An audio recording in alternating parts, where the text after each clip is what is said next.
কয়েকদিন আগে বাঁকড়ায় আলোচনা করলাম, হঠাৎ করে কমিটি ফোন করে বলছে, হুজুর আপনি তো বিশেষ বক্তা, প্রধান বক্তা যিনি, উনার সাথে একজন হিন্দু আসবে মুসলমান হওয়ার জন্য, এখানে এসে মুসলমান হবে। আমি বললাম হিন্দু কি আপনাদের এলাকার? বলছে না, ওই হুজুরের সাথে ওই দিক থেকে আসবে।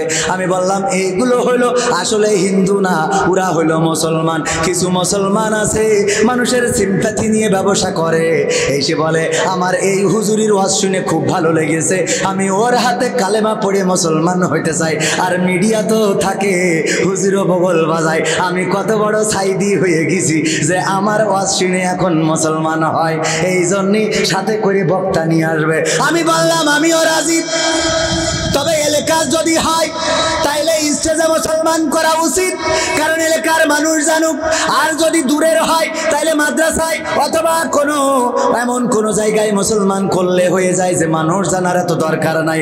আর স্টেজে যদি তার খুব শখ হয় মুসলমান হইতে, তাইলে আমার কথা হলো হুজুর কালেমা পড়াবে আর আমি নুনু কেটে দেবো, সুন্নাত।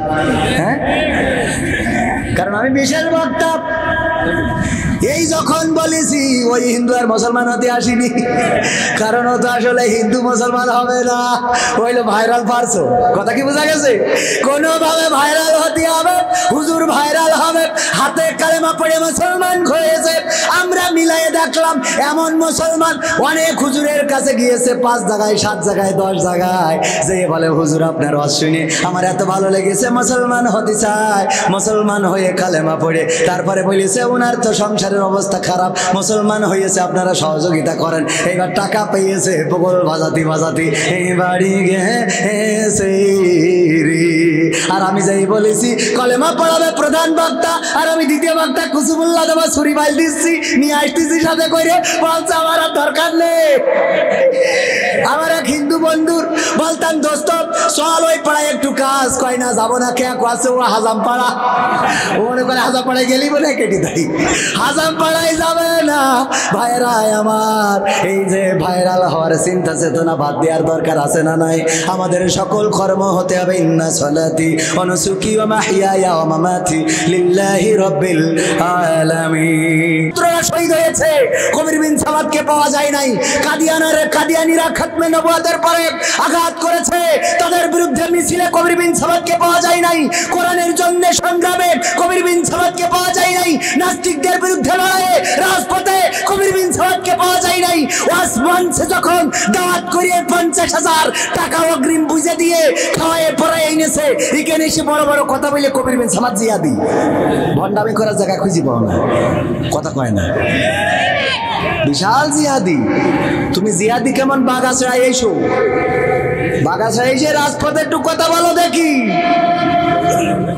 এইগুলো নামের শেষে এক এক টাইটেল, নামের আগে টাইটেল, কোনো টাইটেল লাগবে না, কোনো টাইটেলের দরকার নেই। কারণ আমার আল্লাহ বলছেন ওয়ামান আহসানু কওলাম মিম্মান দাআ ইলাল্লাহ ওয়া আমিলা সালিহা ওয়া ক্বালা ইন্নানি মিনাল মুসলিমিন। তার কথার চেয়ে উত্তম কথা কারো হতে পারে না, যে নিজে সৎ কাজ করে, ভালো কাজ করে, অপরকে ভালো কাজের জন্য আহ্বান করে, আর মুখে ঘোষণা করে আমি একজন মুসলমান।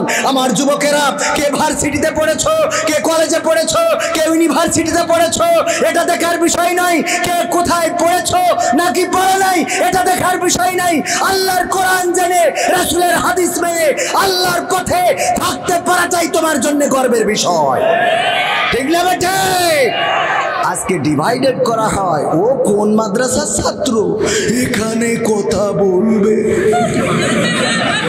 ঠিক না বেটে? কোথা থেকে পড়ে এসেছে, উকে দিয়ে খেলা হবে না। কেন হবে না? আল্লাহ রাব্বুল আলামিন দায়িত্ব দিয়েছেন। আল্লাহর নবী সাল্লাল্লাহু আলাইহি সাল্লাম বললেন বাল্লিগু আন্নি ওয়ালাউ আয়া, যদি তোমরা একটা আয়াতও জানো সেটা প্রচার করো।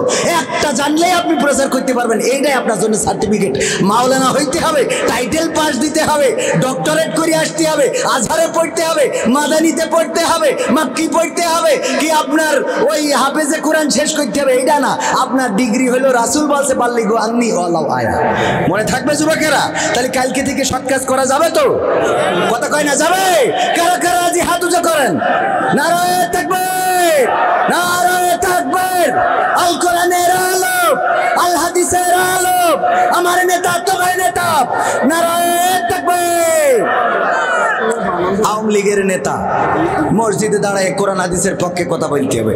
অনেক আওয়ামী লীগের নেতা বলে কি, ভাই আমরা তো অত কোরআন বুঝি না, আপনারাই বলেন। কেন কেন কোরআন কি আমার আব্বার কিতাব?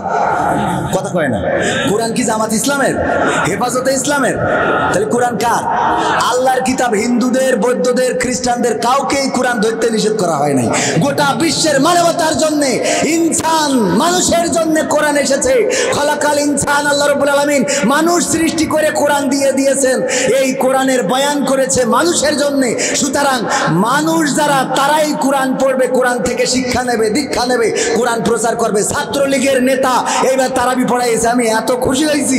আমি কইছি আমার উলামা লীগী নামটা লিখে নেন দিন।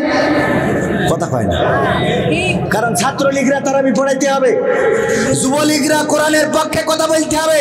বাগাসড়ার রাজপথে দাঁড়ায় আমার যুবলীগের বাগাসড়ার সভাপতি বলতে হবে, পৃথিবীর মানুষের রচিত কোন আইন এই বাগাসড়া শুধু নয়, বাংলাদেশে চলবে না, আল্লাহর আইন চালাইতে হবে। এইটা যুবলীগ থেকে বলতে হবে, ঠিক না বেটি? এই কথা যখন আপনারা বলবেন, আপনার পিছনে নাড়াই থাকবি দেবো। জয় বাংলা আপনার পিছনে যেই বলবো, আপনি বলিয়ে থাকেন পিছনে আছে কি নাই। কোরআনের পক্ষে শুধু জামাতরা কথা বলবে, হেফাজতরা কথা বলবে, চরমনারা কথা বলবে, ওরা তো এটা নিয়ে ব্যবসা করে খাচ্ছে। আপনি আওয়ামী লীগের লোক, আপনি কেন কোরআনের সঠিকটা তুলে ধরছেন না? আমি আওয়ামী লীগের সন্তান, আমি তো তুলে ধরতেছি। আমার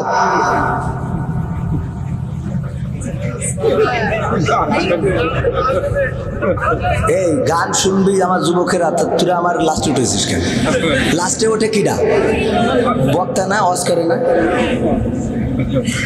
তোমরা করবা 2 নম্বরই, আবার আমার সাথে গান। আমি তো 12টার মধ্যে শেষ করার কথা, আর 5 মিনিট আছে। গান তো আমার ভাল লাগে না আমার। এখন আমি মাহফিল শুরু করেছি, আপনার বল শুরু করেছি, তাহলে শুরুটা করি অন্তত। হ্যাঁ, তারপরে খেলা হবে। আজকের মাহফিলের প্রধান অতিথি হিসাবে থাকার কথা ছিল, এসেছেন? কই? বিদায় নিয়েছেন। দায়িত্ব আছে, অনেক কাজ বেশি। জনাব হাসান ফিরোজ আহমেদ টিঙ্কু সাহেব, সভাপতি 7 নম্বর কায়বা ইউনিয়ন আওয়ামী লীগ। এই যে দেখেন, ঠিক আছে, আওয়ামী লীগের সভাপতি প্রধান অতিথি, এটা ঠিক আছে। সাবেক চেয়ারম্যান 7 নম্বর কায়বা ইউনিয়ন পরিষদ। কারণ কোরআনের মাহফিলে উনাদের থাকার দরকার আছে না নাই? আমরা উনাদের মাইনাস করি বলে উনারাও আস্তে করে মাইনাস, পিছনের কাতারে পড়তে। কি আর পিছনে? আপনি এসে খুতবা দেন, তাইলে যে দেশ পরিবর্তন হয়ে যাবে। কথা কয় না। আমি শুনলাম আমার শ্রদ্ধাভাজন আপনাদের আসনের এমপি সাহেব জনাব আফিল উদ্দিন সাহেব সেদিন জামতলায় আলোচনা করেছেন কোরআন হাদিস থেকে। এটা তো দরকার। এমপি সাহেব যদি কোরআন হাদিস থেকে কথা বলে, তাইলেই তো দেশ পরিবর্তন হবে, ঠিক না ভাই? ঠিক। আমরা সারাদিন বইলে কোনো কাজ হবে না। এই যুবকেরা মোটরসাইকেলে যে গিয়ার দিয়ে বেড়াইছে, ঈদের পর দিন দিয়েছে না, পিছনে একটা করে ছিল না পাওয়ার ব্যাংক, ওইগুলো নিয়ে গদখালি গেছে না যায় নাই? গেছে। এই যে গদখালি গেল, এত করে ওদের ওয়াজ শুনালাম সারা রমজান মাস ধরে, যে দেখ তোরা মোটরসাইকেলের পিছনে নিয়ে এইভাবে টাঙ্কি মারিস না, আমাকে খারাপ লাগে। ও কিন্তু সেই ওয়াজ ঈদের দিন শয়তান করে বলছে, তুই যা করার আজ করিনি। মানে শয়তান এসে আমাকে ওয়াজ 1 মাসে ঘুরাই দিয়েছে। 1 মাসে মানে একদিনই ঘুরাই দিয়েছে। 1 মাস ধরে ওয়াজ করলাম যে তোরা যেন উল্টো পাল্টা করিস নি। ওরা ঈদ নামাজ পড়িতে উল্টো পাল্টা শুরু করতেছে। করিয়ে গদখালি তো পা ফেলানোর জায়গা নেই শহরগুলো। তারপরে যে এখন আবার কি কফি হাউস মানুষ, কফি হাউসের সেই আড্ডাটা আয়োজন নেই। ওরা আবার দেখলো আড্ডাটা করতে হবে। তো এই যে মান্নাদের বললো অসুবিধা নেই, আমরা আড্ডাটা চালাচ্ছি, তুমি বেশি থাকলে আবার গান গাইতে। কফি হাউসের সেই আড্ডাটা আজও আছে, আরো বেশি কায়দা করিয়া আছে, ঠিক না বেটে? তো এখন এই যে কফি হাউসে এই সব করে বেড়াচ্ছে পাকামো, এইগুলোর বিরুদ্ধে ওয়াজ করলাম। আমার ওয়াজ এখানে শুনে নিয়ত করি সই যে কালকে তাহলে এই করবো না। সকালবেলা যে এবার গার্লফ্রেন্ড ফোন দেয়, এই কি ব্যাপার, আমি গুছাই বসে আছি, তুমি কই? কয় আমি হুজুরির ওয়াজ শুনেছি, যাবার না। কয় তাহলে আমি বললো মকসেদ মেম্বারের ছেলের সাথে গেলাম। আমি আসতেছি, কই যাই লাগে। হ্যাঁ, পাকামো, খুব খুশি। এই কথা বলতে পারলি তো খুব খুশি। এই জন্যই তো এই যে আমাদের আপনার কাসিফ ভাই বলেছে যে কোনো মেয়ে দেখে যদি প্রশান্তি খুঁজে পাও, দ্যাটস এনাফ ফর ইউ। ওরে খুশি যুবকরা। আল্লাহ, কত বড় খাটাসের খাটাস। আমার সেদিন চাঁপাইনবাবগঞ্জে প্রশ্ন দিয়েছে, হুজুর যদি কোনো মেয়েকে দেখে প্রশান্তি খুঁজে পাওয়া যায় তাহলে কি হবে? আমি বললাম আপনার কাসিফ ভাই তো বলে দিয়েছে, দ্যাটস এনাফ ফর ইউ।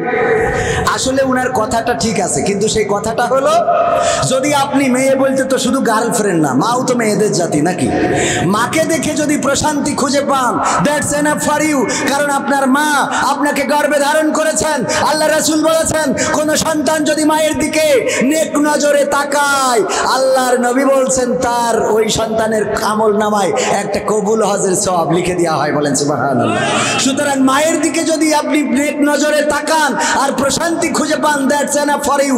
আপনার কলিজার টুকরা সন্তান আছে, যে কলিজার টুকরা সন্তান আপনার চোখের সামনে ঘুরে বেড়ায়, তার দিকে তাকায় যদি আপনি প্রশান্তি খুঁজে পান, দ্যাটস এনাফ ফর ইউ। আপনার বউ একজন মেয়ে, আপনার স্ত্রী একজন মেয়ে, আপনার স্ত্রীর দিকে তাকিয়ে যদি আপনি প্রশান্তি খুঁজে পান, দ্যাটস এনাফ ফর ইউ। এ জাতীয় আরো যে নারীদের সাথে বিবাহ হারাম, দেখে করা জায়েজ আছে, ফুফু খালা, তাদের দিকে তাকিয়ে যদি আপনি প্রশান্তি খুঁজে পান, আত্মিক প্রশান্তি, তাহলে দ্যাটস এনাফ ফর ইউ। আপনি গার্লফ্রেন্ডের দিকে তাকিয়ে যদি প্রশান্তি খুঁজে পান, তাইলে এইটা আপনার এনাফ না, এটা হলো আপনার জাহান্নামে যাওয়ার কারণ। বলেন ঠিক কিনা? কারণ ওইদিকে তাকানো যাবে না, তাকানো যাবে না। আবার কিছু ওলিয়া উলিয়া বলতেছে যে আপনারা চাইলে গার্লফ্রেন্ড থেকে উপহার নিতে পারবেন, কারণ নিয়েছেন রাসূল সাল্লাল্লাহু আলাইহি সাল্লাম। বলেন নাউজুবিল্লাহ। এটা কি মানার মতো কথা? রাসূলের নামে মিথ্যাচার ভাইরাল হওয়ার জন্য নানান পথ অ্যাপ্লাই করতেছে। এক হাফেজ সাহেব, মাওলানা সাহেব দেখলাম টিকটক করে চুলমুল কালার করে এখন তার নিয়ে পড়ে আছে। সবাই চোখে পড়েছেন আপনাদের? তার নিয়ে পড়ে আছে যে হাফেজ আগে ওয়াজ করে বেড়াতো, এখন কেন চুলমুল কালার করে সে এই টিকটক করতেছে? কারণ ভাইরালের নেশায় যুবকেরা ছুটে চলেছে। বলেন ঠিক না বেঠিক? যখন দেখেছে ওয়াজ করে পরিচিত হইতে পারি নাই, এখন তাইলে একটু টিকটক করে দেখি পরিচিত হওয়া যায় কিনা। কয়দিন পরে আবার বলবে টিকটক ছাড়ি দিলাম, পরিচিত হয়ে হুজুর আলেমে দিন হয়ে যাবে। এইবার উনার দাওয়াত ঠেকায় কিডা? ঠিক না বেঠিক? অনেকেই আমাকে জিজ্ঞাসা করে, কবির বিন সামাদ ভাই আপনি নাটক করতেন, নাটক বাদ রেখে আবার ওয়াজে আসলেন কেন? আমি কই নাটক তো বাদ দিই নাই, নাটকও করি, ওয়াজও করি। অনেকেই জানে না যে আমি নাটক থেকে ওয়াজে আসছি। আসলে এটা মূল কথা না, আমি ওয়াইজিন থেকে নাটকে গিয়েছি। আমার বাবা ছিল বক্তা, জানেন আপনারা? আমার শ্রদ্ধাভাজন উস্তাদ স্যার এখানে আছেন, রেজাউল সাহেব মাওলানা, উনি আমার আব্বাকে চিনতেন, সাংগঠনিক এবং বক্তা। মাওলানা মুহাদ্দিস আবু সাইদের সাথে সাংগঠনিকভাবে 1 মাসেরও বেশি সময় ধরে মাহফিল করতে হয়েছে।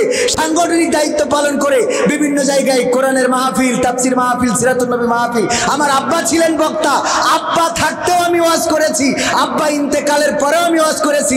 কিন্তু যখন দেখলাম এই জায়গাটায় খুব বেকায়দা অবস্থা, আমি আমার মার কাছে, মা বেঁচে আছেন এখনো, আপনারা খোঁজ নিতে পারেন। যখন ইন্টার ফার্স্ট ইয়ারে পড়ি, আমি আমার মাকে বললাম, মা আমি এই ওয়াজের স্টেজে যাব না, আমি মাপ চাই, আপনাদের স্বপ্ন পূরণ করতে পারলাম না, আমি বক্তা হব না। এরপরে যে ওয়াজের ময়দানটা ছেড়ে দিয়েছিলাম, যে কারণেই ছাড়ি সেটা কোনো না কোনো কারণ ছিল।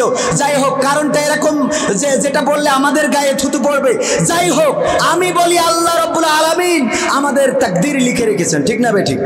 আজকে যে আমি এখানে আসবো, এটা কি আমি আসতে চেয়েছি না আল্লাহ নিয়ে আসছেন? কথা কয় না। আল্লাহ আমার তাকদীরে লিখে রেখেছে, আমি কি করতাম? গড়াতে গড়াতে গড়াতে গড়াতে আবার এনে দিল। আমি মাঝে মাঝে মনে হয় আমার বাবা হয়তো দোয়া করেছিলেন এই ইন্তেকালের সময়, আমার আব্বা মারা যাওয়ার সময় মাহফিল থেকে ফেরার পথে 12 বাজারের রাজপথে লাশটা পড়েছিল। আমরা যে লাশটা পেয়েছিলাম কালীগঞ্জে থানার সামনে, রক্তাক্ত দেহটা, কান থেকে এখনো দেখছি টপ টপ করে রক্ত বের হচ্ছে। আব্বা বলে চিৎকার করে ডেকেছি, আর সাড়া দেয় নাই। আমার আব্বার সাথে শেষ কথা বলার সৌভাগ্য হয় নাই। জুমার দিন জুমার নামাজ আদায় করে কালীগঞ্জ বেথুলি নামক এক গ্রামে 12 বাজারের পাশে মাহফিল করতে গিয়েছিলেন। সর্বশেষ রাতটাও গিয়েছে মাহফিলে। সেই বাবার সন্তান আমি। কোরআনের মাহফিলে আব্বা থাকতে ওয়াজ করেছি, আব্বা মারা যাওয়ার পরে ওয়াজ করেছি। যারা বলে যে নাট্যকার ওয়াইজিন হয়েছে, তা হয় নাই, ওয়াইজিন নাট্যকার হয়েছিল। তোমরা জানো না তাই বলো, আগে ইতিহাস জানো। এখন যদি বলেন তাহলে ওয়াজ করেন কেন? না করলে এই যে দেখেন আজকে প্রধান বক্তা, উনারা ভয় পেয়েছে। সত্য কথা বলি যে কবির বিন সামাদ ওয়াজ করে চলে যাওয়ার পরে এই মাহফিলে লোক পাওয়া যাবে না। বলুক, তাইলে আমার দোষ না আপনাদের দোষ? কাদের দোষ? আমার দোষ না আপনাদের দোষ? তাহলে আপনারা চলে যাবেন যদি আমি লাস্টে না করি, আবার দোষ দেবেন আমি কেন আজের স্টেজে? তাহলে আমি কি এই দায়ী? কথা কয় না, আমি কি এর জন্য দায়ী? তাহলে আমি তো দায়ী না। আসেন কিছু মাহফিলটা শুরু করিনি, তারপর কটা গান শোনাই ধুমধাম করে চলে যাবো ইনশাআল্লাহ। আজকের মাহফিলের আলোচক ছিলেন প্রধান বক্তা মুফাসসিরে কোরআন হযরত মাওলানা আব্দুল গফফার খুলনা। অত্যন্ত চমৎকার হৃদয়ের এবং চমৎকার একজন আলোচক। বিশেষ বক্তা ছিলেন হাফেজ মোহাম্মদ শরীফুল ইসলাম সাহেব, হাফেজ আখতারুজ্জামান সাহেব আলোচনা করেছেন। আরো বিশেষ অতিথি জনাব মোহাম্মদ আখতারুজ্জামান। আমার ডানে বামে আরো শ্রদ্ধাভাজন ব্যক্তিবর্গ আছেন, আমার সামনে অনেকেই আছেন যাদের জুতা যদি সোজা করে দিতে পারতাম নিজেকে ধন্য মনে করতাম। আমার আশেপাশে দাঁড়ানো যুবকেরা, মাইকের আওয়াজ যারা শুনছেন, আনুষ্ঠানিকভাবে সালাম জানাচ্ছি, আসসালামু আলাইকুম রাহমাতুল্লাহ। আমরা আল্লাহর শুকরিয়া আদায় করছি যে মহান রব সকল ব্যস্ততাকে উপেক্ষা করে আজকে এই মাহফিলে আসার বসার তৌফিক দান করেছেন। সবাই জোরে সোরে বলছি আলহামদুলিল্লাহ। ভূমিকায় কিছু কথা বলতে হয়, তার মধ্যে একটা কথা না বললে হবে না, সেটা হলো আপনারা ইতিমধ্যে শুনে থাকতে পারেন ফরিদপুরের মধুখালীতে একটা মন্দিরে আগুন লাগাকে কেন্দ্র করে সেখানে কনস্ট্রাকশনের কাজ করছিল কিছু মুসলমানেরা, তাদের উপরে চড়াও হয়ে গণধোলাই দিয়ে আমার একজন মায়ের বুক খালি করা হয়েছে। এক মায়ের সহোদর দুই সন্তান, দুই সহোদর ভাইকে হত্যা করা হয়েছে। এই খবর আপনারা শুনেছেন নাকি শোনেন নাই? এই হত্যা হওয়ার পরে বাংলাদেশের চেতনাবাজ, বাংলাদেশের সাংবাদিক, বাংলাদেশের মিডিয়া, আন্তর্জাতিক বিশ্বের মিডিয়া, বাংলা অন্য দেশের চেতনাবাজেরা, মানবতার পক্ষে যারা কথা বলে, যারা হিউম্যানিটির কথা বলে, যারা মানবতার পক্ষের ধোয়া তুলে বিভিন্ন সময় আলেম ওলামাদের বিরুদ্ধে কথা বলে, দুইজন মুসলমানদেরকে পিটিয়ে পিটিয়ে হত্যা করা হলো। এখন পর্যন্ত কোন সচেতনতা, কোন সচেতন কর্মীদের, ওই মানবতার কর্মীদের বক্তব্য পাওয়া যায় নাই, বলেন ঠিক কিনা? অথচ একজন নারীকে একজন পুলিশ অফিসার শুধুমাত্র পর্দা করে নাই, বা রোজার মাসে একটা ধাক্কা লেগেছিল কোনো একটা কারণে, ওই নারীকে বলেছিলেন আপনার বোরখা পরেন নাই কেন, এর জন্য সেই পুলিশ অফিসারের চাকরি গেছে না যায় নাই? কথা কয় না, গেছে না যায় নাই? এই দেশে হিন্দু, বৌদ্ধ, খ্রিস্টান, মুসলমান সৌহার্দ্য নিয়ে বসবাস করতে চায়, সম্প্রীতি নিয়ে বসবাস করতে চায়। আজ পর্যন্ত মন্দিরে হামলা হয়েছে, আলেম ওলামারা, মাদ্রাসার ছাত্ররা, মৌলবীরা, মোল্লারা, মাওলানারা হামলা করেছে, একটাও প্রমাণ করতে পারে নাই, বলেন ঠিক কিনা? ষড়যন্ত্র করে হামলা করে মুসলমানদেরকে দমন করার এই ষড়যন্ত্র বহুকাল ধরে চলে আসছে, ঠিক না বেঠিক? যেই সহোদর দুইজন ভাইকে হত্যা করা হয়েছে, তাদের মায়ের বক্তব্যটা যদি শোনেন, তাদের মায়ের বক্তব্য আমি এখানে রেখে দিয়েছি। তাদের মা চিৎকার করে কেঁদেছে আর বলেছে, আহারে যদি আমার দুইটা সন্তানের মধ্যে একটা সন্তানকে অন্তত বাঁচিয়ে রাখতো, তাও আমি অন্তত আমি মা ডাক শুনতে পারতাম। এই যে বলেছে, আমার মানিকের হাত পা বাইদে অনেক কষ্ট দিয়ে মারিছে, আমি পথের পাগল হয়ে গেছি, আমার একটা সন্তানকে মাইরে আর একটা সন্তানকে বাঁচায় রাখলেও তো আমি একটু সান্ত্বনা পাইতাম, আমার মা বইলা ডাকার মতো কেউ থাকতো। একজন মায়ের দুইটা সহোদর ভাই, দুইটা কলিজার মায়ের দুইটা কলিজার টুকরা সন্তান, আপন দুইজন ভাই কনস্ট্রাকশনের কাজ করতে গিয়েছে, তাদের হাত পা বেঁধে হত্যা করা হলো, মায়ের বুক খালি করা হলো। অথচ এই নিয়ে প্রতিবাদ করার মতো বাংলাদেশে একটা মুসলমান পাওয়া গেল না। এই মুসলমান থেকে কোনো লাভ নাই, ঠিক না বেঠে? অথচ যদি কোনো মন্দিরে এমন হামলা হতো, আর কোনো মন্দিরে যদি কাউকে পিটিয়ে ষড়যন্ত্র করেও মারা হতো, অথবা কোনো হিন্দু ভাই, বৌদ্ধ ভাই, খ্রিস্টান ভাইদের আল্লাহ না করুন যদি তারাও ষড়যন্ত্র করে মারত, তাও মানবতার কর্মীরা, হিউম্যানিটি ওয়াচ না কি কয় এইসব আছে, ওরা এসে একেবারে সংবাদ কয়দিন আগে নড়াইলে আমি গিয়েছিলাম, মাশরাফি বিন মুর্তজার আসনে হিন্দুদের বাড়ি ঘরে নাকি আগুন লাগাইয়েছে, যে শুনলাম আগুন লাগাইয়েছে কি একটু ঝামেলা হয়েছে, বাকিটা নিজেরাই করিস করিয়ে পুড়াইয়ে একেবারে গণমাধ্যম, সংবাদ মাধ্যম সব কিছু এতটাই হাইলাইটস করা হলো যে ওই জায়গায় যেন মুসলমানেরা এত খারাপ কাজ করিয়েছে। দুঃখজনক হলেও সত্য, ওই অঞ্চলে যে মুসলমানদের খুঁজে পাইনি। আমি ক্যামেরা নিয়ে গেছি, ভয় থেকেও ক্যামেরার সামনে সাক্ষাৎকারও দেয়, আমার চ্যানেলে আছে, দেখে নিতে পারেন। এই অবস্থাগুলো, তার মানে সংখ্যালঘু ওরা না, সংখ্যালঘু আমরা, ঠিক না বেঠিক? সংখ্যালঘু কারা? সংখ্যালঘু আমরা। অধিকার দিতে দিতে এতটাই অধিকার দিয়েছি, একজন আমি যখন আমার স্যারের বাড়ি গিয়েছি, স্যারের ছেলে বলতেছে, স্যার কবির বিন সামাদ ভাই এসে, ওর কিন্তু আস্ত কলা দেওয়া যাবে না। বলছে কি করা যায়? তাহলে তুমি অর্ধেক দাও, আমি অর্ধেক দিই। তাহলে কি হলো? আস্ত কলা হয়েছে না হয় নাই? এই জন্য ভাইয়েরা আমার, আসুন সচেতন হই। কথা বাড়াবো না, 2-3টা সঙ্গীত শোনাবো। পবিত্র কোরআনের সূরা ইয়াসিনের একটি আয়াত তেলাওয়াত করেছি, মনে আছে? আল-ইয়াওমা নাখতিমু আলা আফওয়াহিহিম ওয়া তুকাল্লিমুনা আইদিহিম ওয়া তাশহাদু আরজুলুহুম বিমা কানু ইয়াকসিবুন। এই আয়াতটা কেন তেলাওয়াত করেছিলাম? আমাদের একটু বাস্তবতা নিয়ে আলোচনা করতে চেয়েছিলাম। আল্লাহ রাব্বুল আলামিন বলছেন, পরকালের ময়দানে মানুষের মুখে আঠা লাগিয়ে দিবে, হাত আল্লাহর সাথে কথা বলবে, পা কৃতকর্মের সাক্ষ্য দেবে। কি কি সাক্ষ্য দেবে এই বিষয়ে সবিস্তার আলোচনা করতে চেয়েছিলাম, কিন্তু দুঃখিত যে সময় খুব দ্রুত চলে যাচ্ছে, কথা বাড়াবো না, কিছু সঙ্গীত শোনাবো। এর আগে 3 জনের কথা বলছিলাম যাদেরকে দিয়ে জাহান্নাম উদ্বোধন করা হবে। তার মধ্যে এক শ্রেণীর কথা বলেছি, তারা কারা? আলেম, যারা নিজেদের জাহিরি করার জন্য আলেম হয়েছে, যে আমি মাওলানা, মুফতি, মুহাদ্দিস। আমাকে বলবে সবাই মাওলানা সাহেব, মুফতি সাহেব, মুহাদ্দিস সাহেব। এই যে এই সাহেব হওয়ার জন্য যারা হয়েছে, এরা 1 নম্বর। 2 নম্বর শহীদ, যে শহীদ হয়েছে, যে মানুষ বলবে সে কত বড় বীর যোদ্ধা ছিল, জীবন দিয়েছে, শহীদ হয়েছে সুখ্যাতির জন্য, তার নামের আগে এখন শহীদ লেখা হয়, তাকে দিয়ে জাহান্নাম উদ্বোধন করা হবে। 3 নম্বর হলো দানবীর। কি? দানবীর। দান করেছে এই জন্যে যে মানুষ বলবে কবির বিন সামাদ দানবীর, দানবীর, জিন্দাবাদ, জিন্দাবাদ। যেখানেই যাই কবির বিন সামাদের মতো দানবীর হয় না। টাকা দেয় হাজার হাজার। আমাদের মাঝে এসে পৌঁছে গিয়েছেন দানবীর হযরত মাওলানা রেজাউল করিম সাহেব। নারে তাকবীর। এই দানবীর দিয়ে কি হবে? জাহান্নাম উদ্বোধন করা হবে। মনে থাকবে? 3 শ্রেণীর মানুষ। এই লৌকিকতা থেকে আল্লাহ আমাদের হেফাজত করুন, বলেন আমিন। কোরআন পড়তে ভালো লাগে, কোরআন শুনতে ভালো লাগে, কোরআন জানতে ভালো লাগে, কোরআন মানতে ভালো লাগে না। নামাজেতে পড়লে কোরআন মনটা শীতল হয়, কারির তেলাওয়াত শুনিলে প্রাণ জুড়িয়ে যায়। ঠিক না বেঠে? নামাজেতে পড়লে কোরআন মনটা শীতল হয়, কারির তেলাওয়াত শুনিলে প্রাণ জুড়িয়ে যায়। সেই কোরআনের ব্যাখ্যা দিলে কলিজাতে আগুন জ্বলে। কথা কয় না ভাই, কষ্ট হচ্ছে? একটু আওয়াজ দেওয়া যাবে না? সেই কোরআনের ব্যাখ্যা দিলে কলিজাতে আগুন জ্বলে, বিরোধিতাও চলে কেন তা জানি না। কোরআন পড়তে ভালো লাগে, কোরআন শুনতে ভালো লাগে, কোরআন জানতে ভালো লাগে, কোরআন মানতে ভালো লাগে।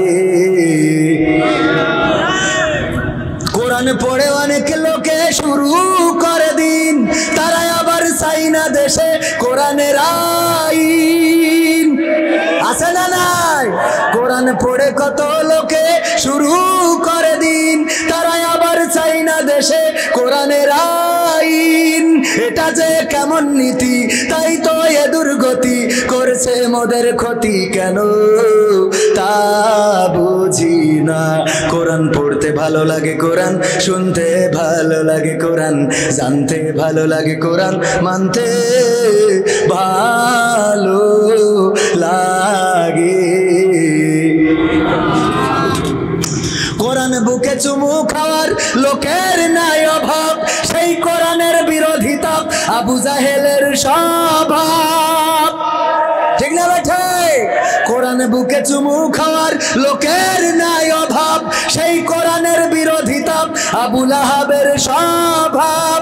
মানবা সুবিধা মতো, তাই এই বুকে ক্ষত, দেখলে এমন কিছু সইতে পারি না। কোরআন পড়তে ভালো লাগে, কোরআন শুনতে ভালো লাগে, কোরআন জানতে ভালো লাগে, কোরআন মানতে ভালো লাগে। এমন মানুষ আছে না নাই?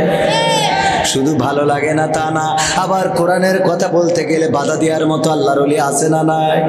কোরআনের আইন কায়েম করার জন্য যদি রাজপথে কেউ থাকে, তার নামে মামলা, তারপরে হামলা, তার বিরুদ্ধে ষড়যন্ত্র, তাকে নির্যাতন, নিষ্পেষণ, কারারুদ্ধ, এমনকি ফাঁসির কাস্টে ঝোলানোর নাজির আছে না নাই? আছে না নাই?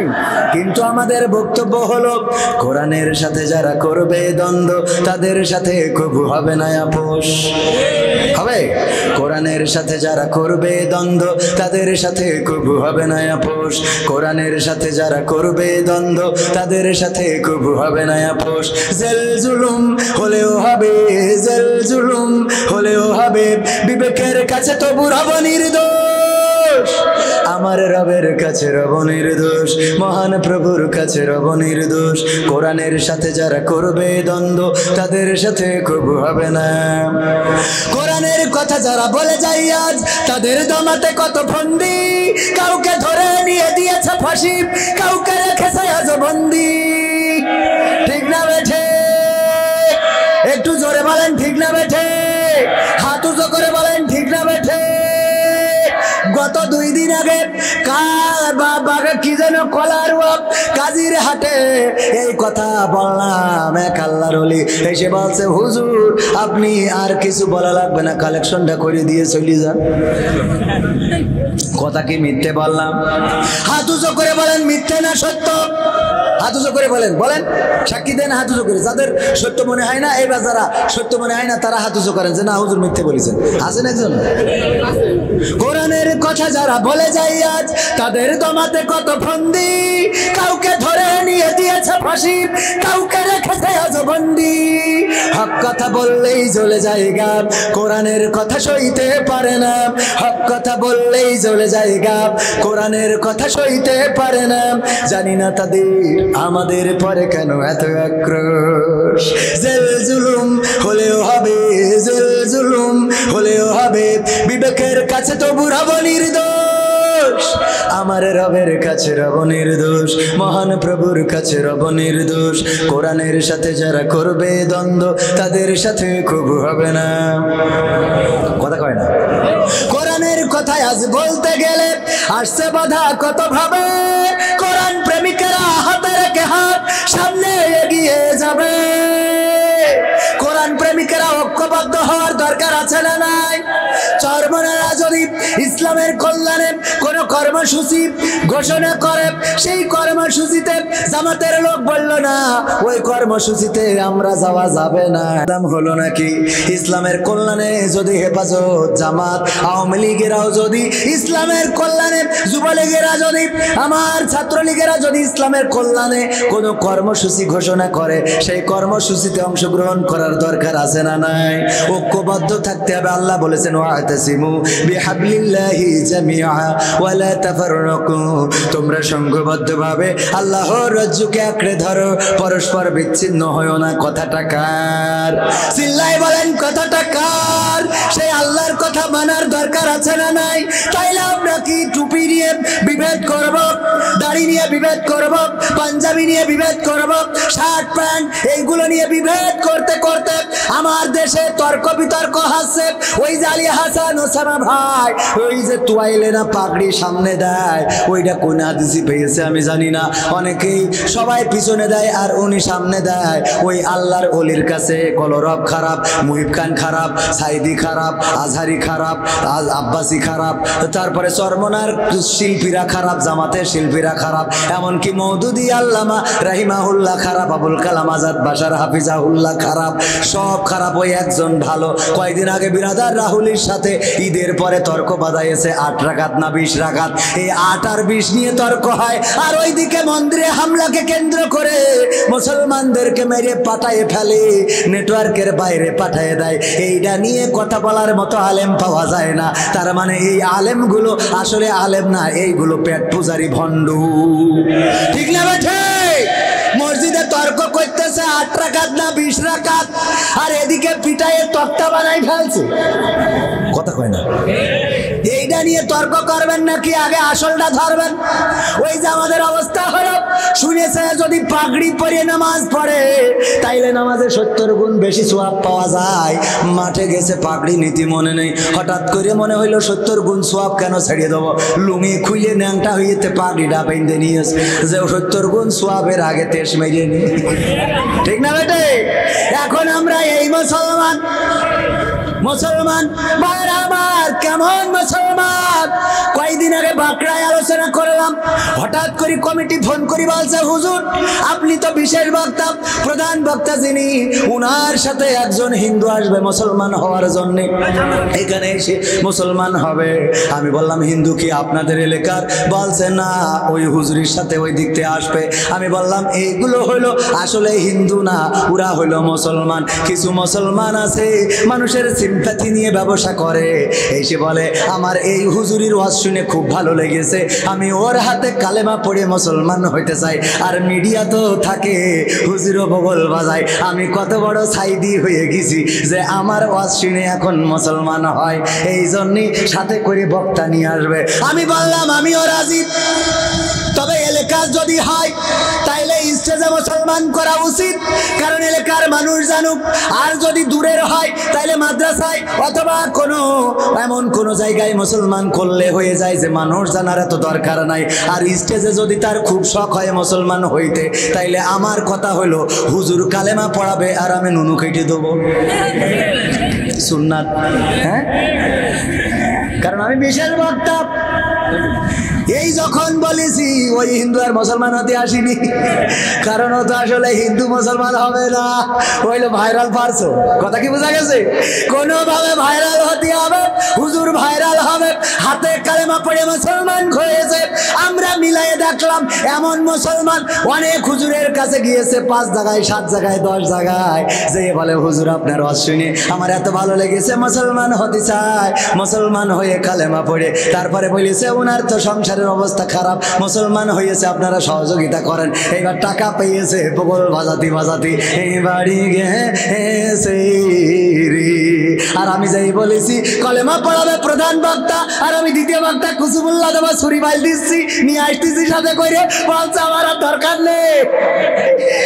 আমার এক হিন্দু বন্ধুর বলতাম দোস্ত চল ওই পাড়ায় একটু কাজ, কয় না যাবো না, কে আছে ও হাজাম পাড়া, ও মনে করে হাজাম পাড়ায় গেলি বলে কেটে দেয়, হাজাম পাড়ায় যাবে না। ভাইরা আমার, এই যে ভাইরাল হওয়ার চিন্তা চেতনা বাদ দেওয়ার দরকার আছে না নাই? আমাদের সকল কর্ম হতে হবে ইন্না সলাতি ওয়া নুসুকি ওয়া মাহইয়ায়া ওয়া মামাতি লিল্লাহি রাব্বিল আলামিন। কোরআনের কথা যারা বলে যায় আজ, তাদের দমাতে কত ফন্দি, কাউকে ধরে নিয়ে দিচ্ছে ফাঁসি, কাউকে রেখেছে আজ বন্দি। হক কথা বললেই চলে যায় গাব, কোরআনের কথা সইতে পারে না। জানি না তাদের আমাদের পরে কেন এত আক্রোশ। জেল জুলুম হলেও হবে, জেল জুলুম হলেও হবে, বিবেকের কাছে তো রব নির্দোষ, আমার রবের কাছে রব নির্দোষ, মহান প্রভুর কাছে রব নির্দোষ।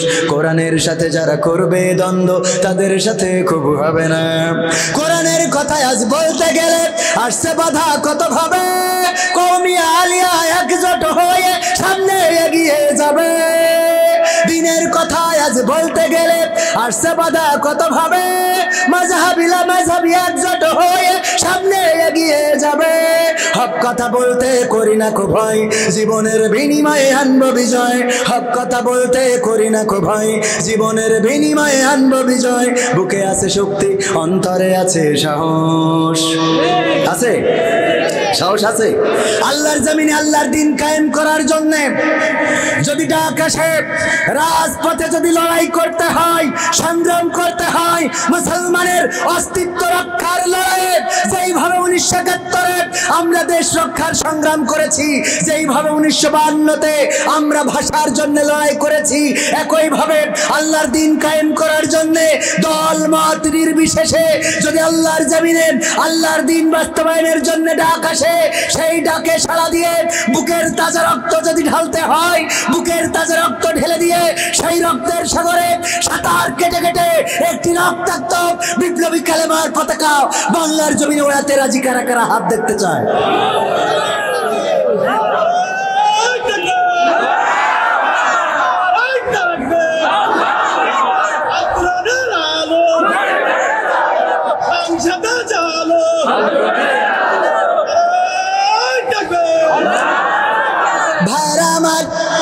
সর্বশেষ একেবারে শেষ প্রান্তে।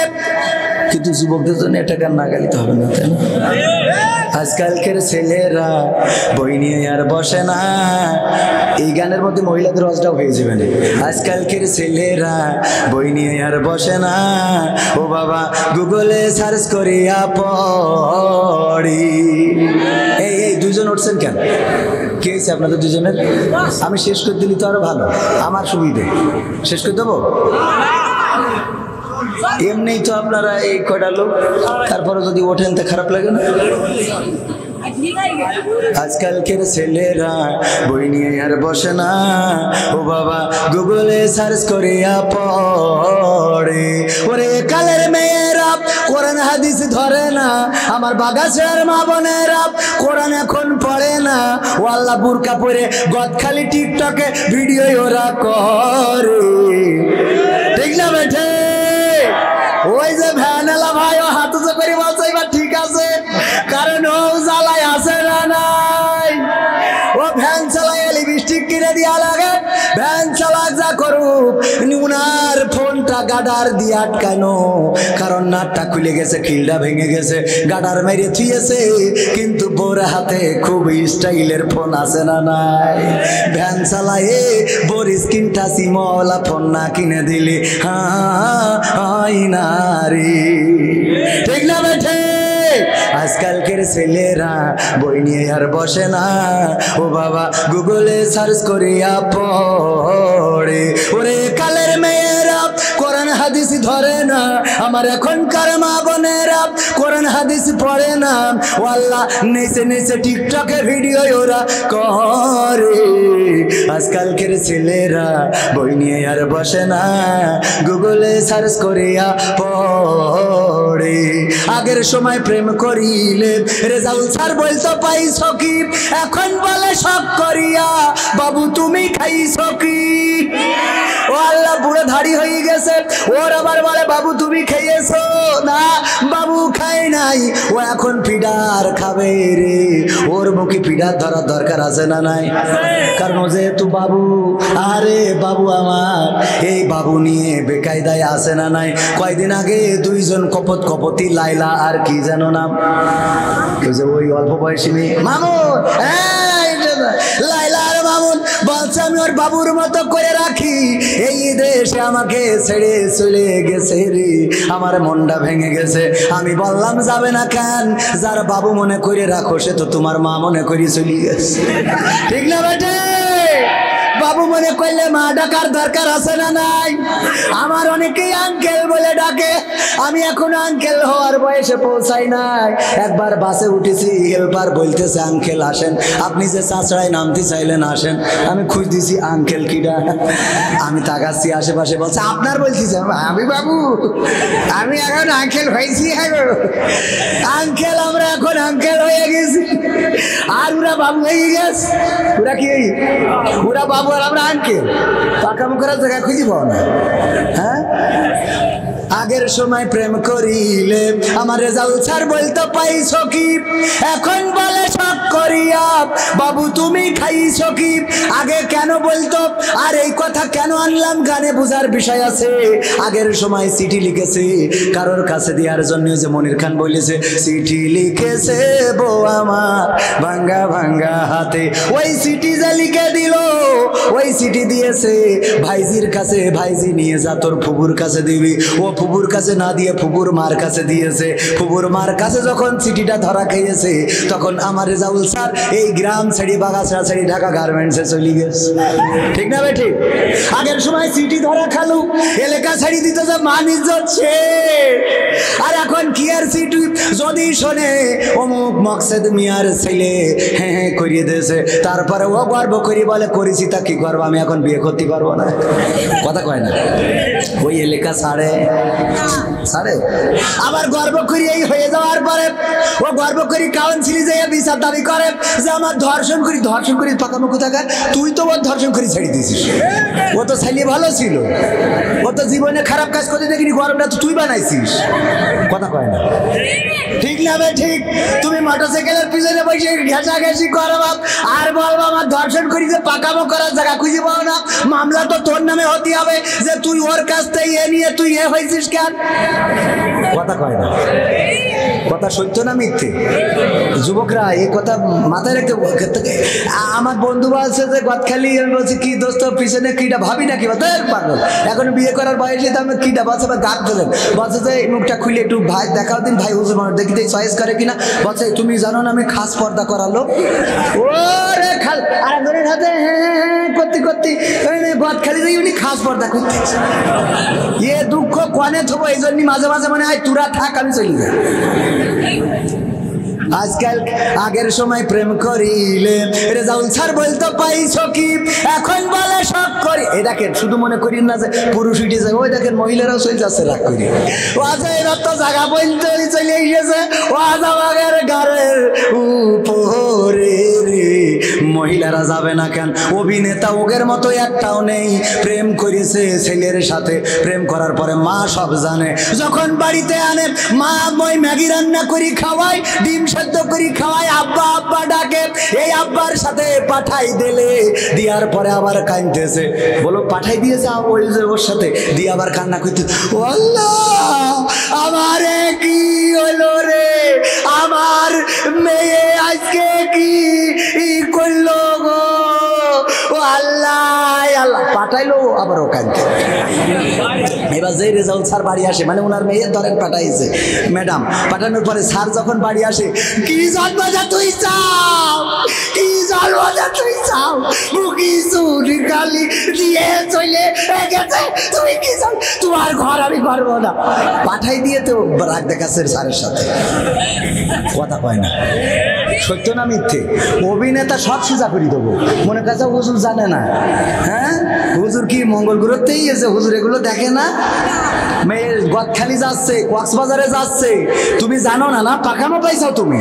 আজকে শুক্রবার কোচিং বন্ধ, তোমার মেয়ে গেছে বোরকাপুরি কোচিং করতে, বই নিয়ে যায়নি, তুমি জানো না? পাখামো পাইছাও তুমি? তুমি পরে বলো আমি কিছুই জানি না, আল্লাহ কি হইয়ে, আল্লাহ কি হইয়ে পাখামো।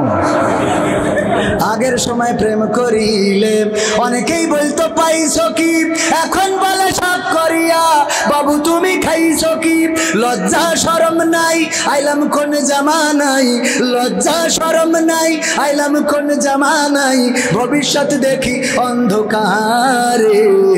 আজকালকের ছেলেরা বই নিয়ে আর বসে না, ও বাবা গুগলে সার্চ করিয়া পড়ে। নতুন করে হয়েছে চালু এ আবার কন্টেন্ট, পরিচয় করাই দেখি এই আমার গার্লফ্রেন্ড, আছে না নাই? নতুন করে হয়েছে চালু এ আবার কন্টেন্ট, পরিচয় করাই দেখি এই আমার বয়ফ্রেন্ড। শরমের মাথা খাইয়া গেছে ওরা পাগল হইয়া, শরমের মাথা খাইয়া গেছে সব পাগল হইয়া, ভবিষ্যৎ দেখি অন্ধকারে। আজকালকের ছেলেরা বই নিয়ে আর বসে না, ও বাবা গুগলে সার্চ করিয়া পড়ে। ঠিক না বেঠি? এই সমাজটা পরিবর্তনের দরকার আছে না নাই? পরিবর্তন যদি করতে হয় কোরআনের পক্ষে থাকার দরকার আছে না নাই? কোরআনের পক্ষে মৃত্যুকাল থাকতে রাজি কিডা কিডা? সবাই রাজি, সবাই রাজি। আল্লাহ রাব্বুল আলামিন বললেন তুমিনুনা বিল্লাহি ওয়া রাসূলিহি ওয়া তুজাহিদুনা ফি সাবিলিল্লাহি বিআমওয়ালিকুম ওয়া আনফুসিকুম যালিকুম খায়রুল লাকুম ইন কুনতুম তা'লামুন। আল্লাহর দ্বীনের জন্য, আল্লাহর পথে জাহান্নাম থেকে বাঁচার জন্য আল্লাহর প্রতি ঈমান আনতে হবে, ঈমান আনতে হবে রাসূলের প্রতি। আল্লাহর জমিনে আল্লাহর দ্বীন প্রতিষ্ঠিত করার জন্য প্রচেষ্টা করতে হবে, জিহাদ করতে হবে, সংগ্রাম করতে হবে। কি দিয়ে? বিআমওয়ালিকুম, মাল দিয়ে এবং জান দিয়ে। আমরা জান দিতে রাজি কিন্তু মাল দিতে রাজি না, এমন মানুষ আছে না নাই? আমরা জান দিতে চাই কিন্তু মাল দিতে চাই না। জান দেবেন কিরা কিরা? হাত উঁচু করেন। যদি কোরআনের জন্য জীবন লাগে দেবেন, কোরআনের জন্য রক্ত লাগে দেবেন, হাত নামান।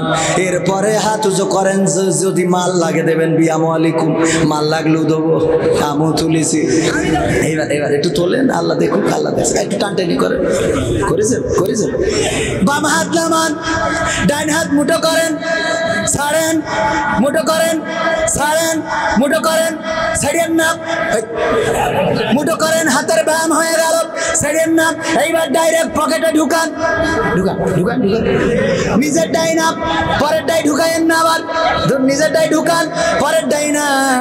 আপনার পকেটে যা আছে তাড়াতাড়ি করে প্যাকেটের মধ্যে দিয়ে দেন। ক্যামেরাম্যান আমার পকেটে তো সাইডে নাও নেই, তাড়াতাড়ি করে 500 টাকা দাও, কোরআনের জন্য ওয়াজ করব, রক্ত দেব, জীবন দেব। তাইলে তো কোরআনের প্রেম হইল না। কবির বিন সামাদ 500 টাকা করলো দান। আল্লাহ বাড়িয়ে দাও, সম্মান নেখায়াত দিয়ে দাও, আমার স্ত্রী সন্তানদের কবুল করে নাও। বলেন আমি মা বোনদের মধ্যেও যান, আমার মা বোনেরা কেউ মাহরুম হবেন না। আপনাদের তো কষ্ট করে ইনকাম করতে হয় না, কাপড় কাচলি টাকা পাওয়া যায় না, যায় না। কাপড় কাচলি টাকা মেলে গো কোন মাটিতে তৈরি রে তুই মা। বিশিষ্ট ব্যবসায়ী আমিরুল ইসলাম মিলন 2 বস্তা সিমেন্ট। বিশিষ্ট ব্যবসায়ী আমিরুল ইসলাম বেলালি মিলন 2 বস্তা সিমেন্ট করলো দান। আল্লাহ বাড়িয়ে দাও, সম্মান নেখায়াত দিয়ে দাও। আর কোন আল্লাহর বান্দা আছেন নাকি সিমেন্ট দেবেন? আমার ভাইয়েরা কেউ উঠবেন না, মুনাজাত না নিয়ে কেউ যাবেন না। আমি ছোট মানুষ, বারবার বলেছিলাম আমার ফার্স্টে দিয়ে দেবেন, দিলেন তো লাস্ট আর একজন কিরায়া 20 ব্যবসায়ী 20 ব্যবসায়ী 20 ব্যবসায়ী 20 ব্যবসায়ী 20 ব্যবসায়ী আব্দুর রহিম 1000 টাকা আল্লাহ করলো দান। মাশাআল্লাহ, নারায়ে তাকবীর। নাম কি? নয়ন চৌধুরী। আমার মাঝে মাঝে মনে হয় দ্বিতীয় বক্তা স্টেজে রাখেন কি করতে, আমার দেবেন 1 ঘন্টা ওয়াজ করব, 1 ঘন্টা গান করব, 1 ঘন্টা কালেকশন করব, 1 ঘন্টা মোনাজাত করব, 4 ঘন্টা সেরে চলে যাব। দ্বিতীয় বক্তার প্রধান বক্তার একসাথে টাকাগুলো দিয়ে দেবেন, নিয়ে বাড়ি যাব। ঠিক না ঠিক? সব আমার দেখ করাবেন। 10,000 টাকা নয়ন চৌধুরী। আল্লাহ দানকে কবুল করো। আর আমার লেখা বই বেসিক নলেজ অফ ইসলাম আপনারা এখান থেকে সংগ্রহ করবেন, বইগুলো নিলে উপকৃত হবেন। এই বইগুলো সংগ্রহ করবেন, এখানে অনেক তথ্য পাবেন যেগুলো এই যে প্রশ্ন করি উত্তর দিতে পারলে পুরস্কার দিই। জানেন না জানেন না ভাইরা আমার? আর কোন আল্লাহর বান্দা আছেন 1 বস্তা 2 বস্তা সিমেন্ট মসজিদের জন্য দিবেন? দেওয়ার মতো কোন আল্লাহর বান্দা আছেন? 1 বস্তা সিমেন্ট সামনে থেকে কোন আল্লাহর বান্দা একটু হাত উঁচু করে বলতে পারেন? 1 ব্যাগ সিমেন্ট দেওয়ার মতো কোন আল্লাহর বান্দা আছেন? মা বোনদের মধ্যে যান, মা বোনেরাও দান করেন।